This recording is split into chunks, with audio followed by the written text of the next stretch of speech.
Ada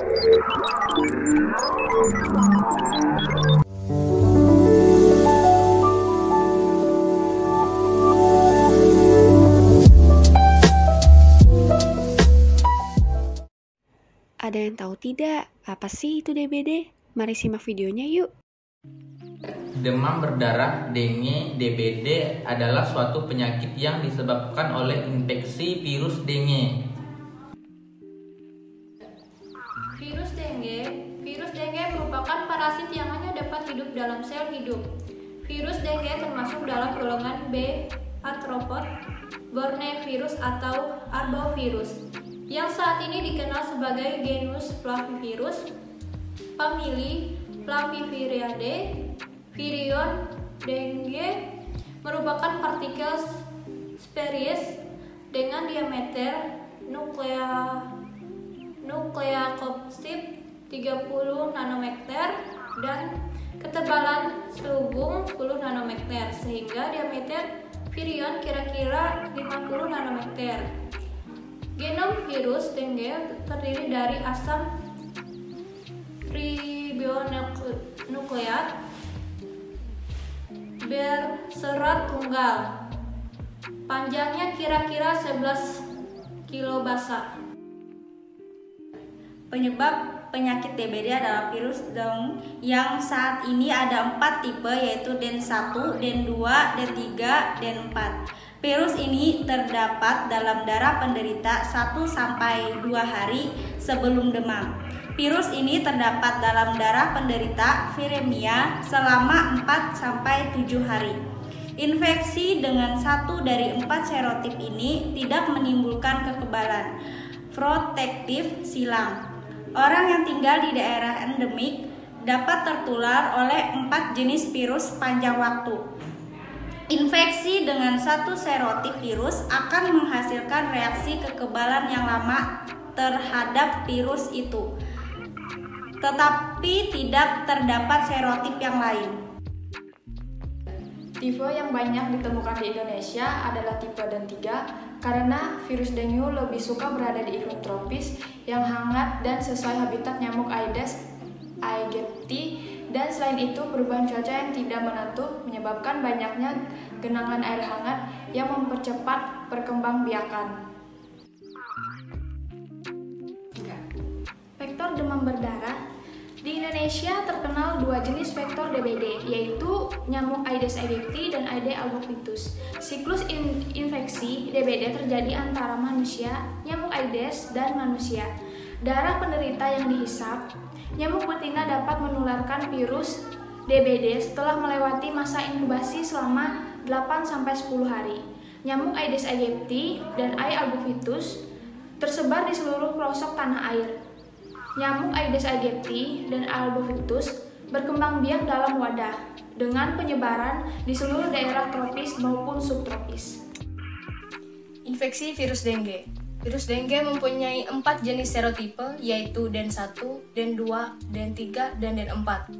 Infeksi salah satu serotipe akan menimbulkan antibodi seumur hidup terhadap serotipe yang bersangkutan, tetapi tidak ada perlindungan terhadap serotipe yang lain. Pembentukan antibodi terhadap infeksi pertama oleh salah satu dari keempat jenis virus dengue akan menghasilkan kekebalan silang atau cross protection yang berlaku untuk keempat jenis virus dengue, sehingga infeksi kedua oleh virus dengue dengan tipe yang sama bahkan dapat menimbulkan kekebalan selular yang dapat bertahan seumur hidup. Virus dengue mampu berkembang biak di dalam tubuh manusia, monyet, simpanse, kelinci, mencit, marmut, tikus, hamster, serta serangga yang khususnya nyamuk. Siklus penularan. Nyamuk Aedes aegypti betina yang menggigit penderita demam berdarah, maka virus dengue masuk ke dalam tubuh nyamuk.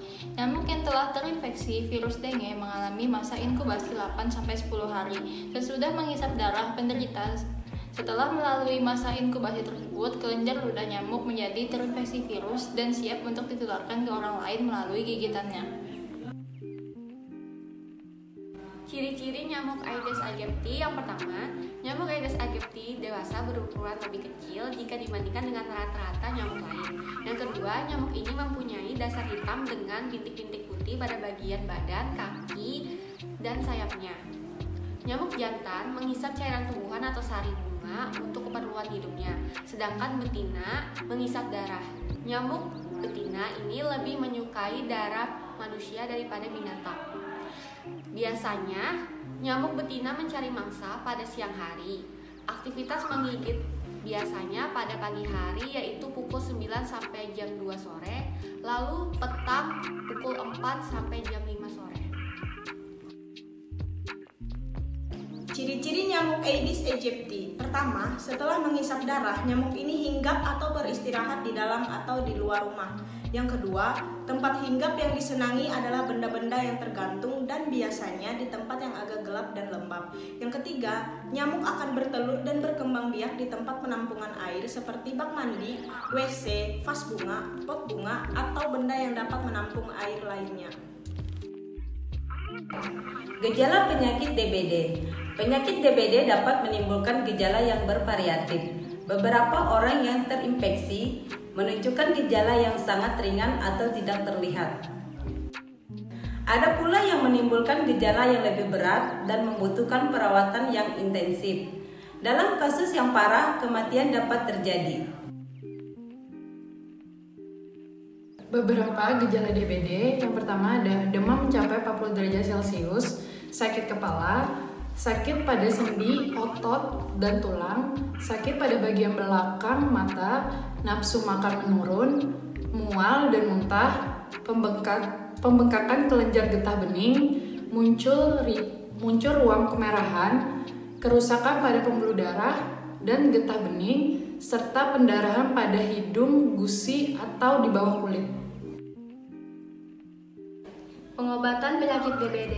Hingga saat ini tidak ada pengobatan atau vaksin khusus untuk penyakit virus ini. Tidak dapat diobati menggunakan antibiotik. Tubuh penderita DBD harus memiliki imunitas yang kuat agar dapat membunuh virus tersebut. Perawatan untuk meringankan gejala penyakit DBD yang pertama yaitu mengkonsumsi cairan untuk menghindari dehidrasi. Yang kedua, istirahat yang cukup. Yang ketiga, mengkonsumsi obat penurun panas yang telah dianjurkan oleh dokter. Untuk memutus rantai perkembangbiakan vektor penyebab DBD, usaha yang dapat dilakukan yaitu pertama, membersihkan lingkungan sekitar, yang kedua, membuang limbah padat dengan benar dan menghilangkan genangan air, yang ketiga, menutup, mengosongkan, dan membersihkan wadah penyimpanan air, yang keempat, menyemprotkan insektisida, yang kelima, mendidik masyarakat sekitar tentang resiko penyakit yang ditularkan oleh nyamuk, dan yang terakhir, berpartisipasi bersama masyarakat sekitar untuk mengendalikan penyebaran vektor. Berikut ini adalah daftar pustaka yang kami gunakan sebagai referensi dari pembuatan video pembelajaran ini. Terima kasih telah menonton video pembelajaran dari kami. Sampai jumpa.